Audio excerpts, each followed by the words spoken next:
نظریات چلے، ایک نظریہ خلافت، ایک نظریہ امامت۔ رسالت مآب کی ایک حدیث اہل سنت برادران کی کتاب صحیح بخاری میں ہے، وہاں جو باب استخلاف ہے، خلافت والا باب ہے کتاب الاحکام میں، اس کی حدیث نمبر 7223، یہ اس کا حدیث کا نمبر ہے۔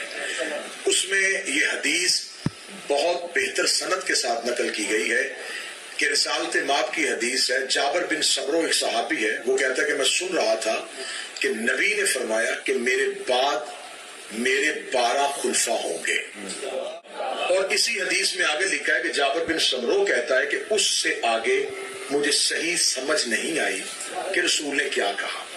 وہ کہتا ہے کہ میں نے بعد میں اپنے باپ سے پوچھا تھا کہ جب نبی یہ کہہ رہے تھے، اس وقت آپ تھوڑا قریب بیٹھے تھے، تو نبی نے اس کے بعد کیا کہا تھا؟ تو جابر نے اب جو اس سے آگے حدیث کا ٹکڑا ہے، اس نے کہا یہ میں نے رسول سے خود نہیں سنا، میرے باپ نے مجھے بتایا ہے۔ اب اس کی ذمہ داری باپ پہ اس نے ڈالی ہے کہ وہ میرے باپ کی ذمہ داری ہے کہ اس نے کیا سنا تھا۔ وہ کہہ رہا کہ نبی نے فرمایا تھا کہ میرے بعد 12 خلفاء ہوں گے، اور وہ 12 کے 12 قریش سے ہوں گے۔ یہ حدیث معتبر سند کے ساتھ صحیح بخاری میں نقل ہو گئی، اور جتنی بھی احادیث کی کتابیں ہیں انہوں نے اس حدیث کو عام کیا کہ یہ حدیث مستند ہے، اسے مانا جا سکتا ہے۔ 5 طرح کی حدیث آئی ہے، 5 حدیثیں جو میں نے اپنی مطالعے سے گزاری ہیں، وہ 5 ہی ہیں، چھٹی نہیں ہے۔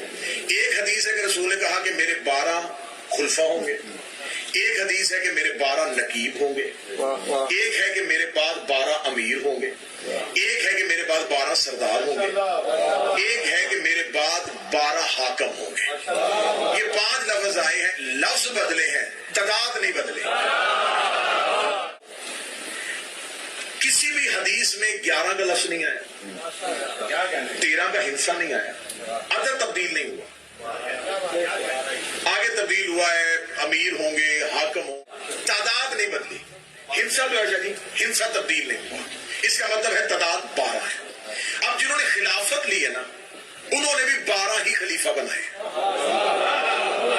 کیونکہ ان کے پاس نبی نے جو ایک عدد دیا تھا، ایک فکر، جو فکر نبی نے دیا تھا وہ 12 تھا۔ تو جو آپ رکھیں گے پوری، اس لیے جن کے پاس آئمہ ہیں ان کے پاس بھی 12 ہیں، خلفاء کے پاس بھی 12 ہیں۔ خلافت والے کہتے ہیں کہ ہمارے پاس وہ ہدایت کا رستہ، ہمارے پاس۔ امامت والے کہتے ہیں ہمارے پاس۔ اچھا لطف دیکھیے گا کہ خلافت والوں نے تھوڑی دیر بعد 4 امام بنا دیے۔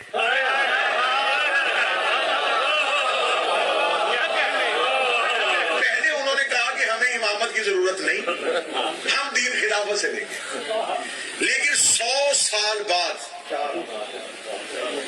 انہوں نے پھر آگے جا کے اپنی فقہ کے لیے 4 آئمہ بنا لیے۔ تو جو بڑی عزت کے ساتھ آپ نے جذبات پہ قابو رکھنا ہے، جذباتی لوگوں سے تھوڑا سا میں کہوں گا کہ حوصلے کے ساتھ مجھے موقع دیجیے گا کہ جو کچھ کہنا ہے وہ میں کہہ لوں اور آسان طریقے سے کہوں۔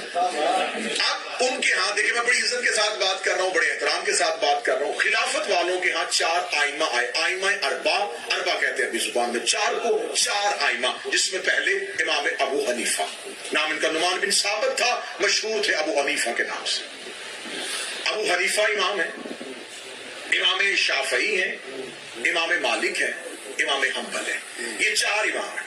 ان میں سے جو سب سے بزرگ ہیں وہ امام ابو حنیفہ ہے۔ یہ نبی کے جانے کے 100 سال بعد پیدا ہوئے ہیں۔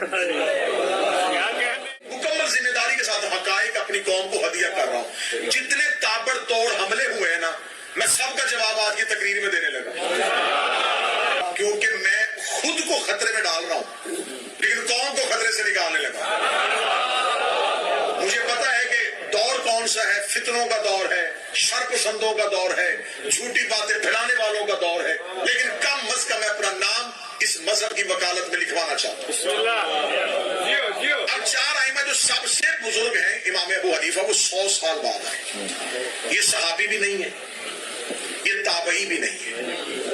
صحابیوں نے کہا جو نبی کی صحبت میں بیٹھے، تابعی اسے کہتے ہیں جو نبی کو نہ دیکھا ہو لیکن صحابی کے پاس بیٹھے۔ نہ یہ صحابی ہیں نہ یہ تابعی ہے، یہ سب نے مانا، وہ کہتے ہیں صحابی بھی نہیں، تابعی۔ 100 سال بعد جب پیدا ہوئے، 100 سال بعد پیدا ہوئے، انہوں نے فقہ مرتب کی کہ نماز ایسے پڑھنی ہے، روزے کا وقت یہ ہے، زکوٰۃ کے۔ ہم سے پوچھتے ہیں لوگ کہ شیعت کب شروع ہوئی؟ میں آج ایک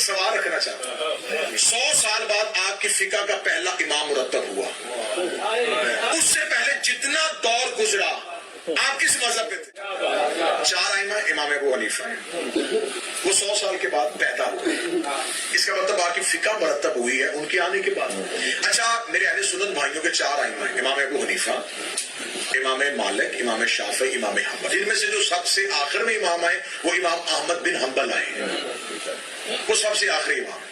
ان میں سے ایک امام ہے امام مالک جن کا تعلق مدینے سے، باقی 3 ائمہ کا تعلق مدینے سے نہیں. یہ ہے میرے مذہب کی سچائی. صرف امام مالک اور ان کے ماننے والے ہاتھ کھول کے نماز پڑھتے ہیں.